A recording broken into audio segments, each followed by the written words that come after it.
Zee Marathi, चर्चाही होणारच। Doctor Sujit Minchekar फाउंडेशनच्या वतीनं आयोजित आदर्श शिक्षक व आदर्श शाळा पुरस्कार प्रदान सोहळा नुकताच उत्साहात पार पडला।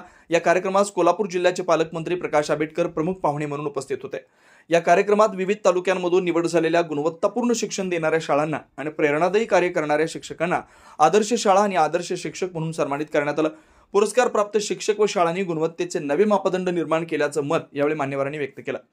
प्रमुख पाहुणे आरोग्य मंत्री प्रकाश आंबेडकर यांनी आपल्या भाषणात सांगितलं की शिक्षक हा समाजाचा पाया आहे।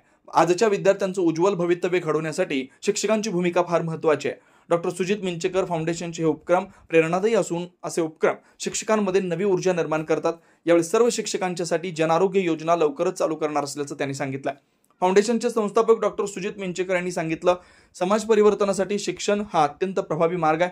आदर्श शिक्षक व शाळांचं कार्य पुढे आणणं आणि त्यांच्या योगदानाला सन्मान देणं हेच आमचं उद्दिष्ट आहे। कार्यक्रमास खासदार धैर्यशील माने, तहसीलदार सुशील बेलेकर, अविनाश बनगे, शामराव गायकवाड, अमर पाटील, अजित सुतार, जिल्हा परिषद सदस्य अरुण इंगवले, माजी शिक्षण सभापती प्रवीण यादव, अविनाश बनगे, अजित सुतार, मिंचेकर फाउंडेशनचे अध्यक्ष सार्थ मिंचेकर, लेखा मिंचेकर, राकेश खाडे, विशाल साजनीकर, दीपक मोरे, अभिनंदन सोळंगुरे, शशिकांत मिंचेकर, सागर चोपडे, शिक्षण अधिकारी भिकाजी कासार, बापू साडसूळ, प्रशांत साळुंखे, रणजित मिंचेकर, स्वरूपात शेलार, डॉक्टर प्रदीप पाटील, पिंटू मुरुमकर, विजय भोसले, शेडोरे काका, सचिन दिडे, महावीर कांबळे, अरविंद खोत, स्थानिक पदाधिकारी, शिक्षक, पालक, भीमशक्ती शिवशक्तीचे कार्यकर्ते, फाउंडेशनचे पदाधिकारी मोठ्या संख्येने उपस्थित होते।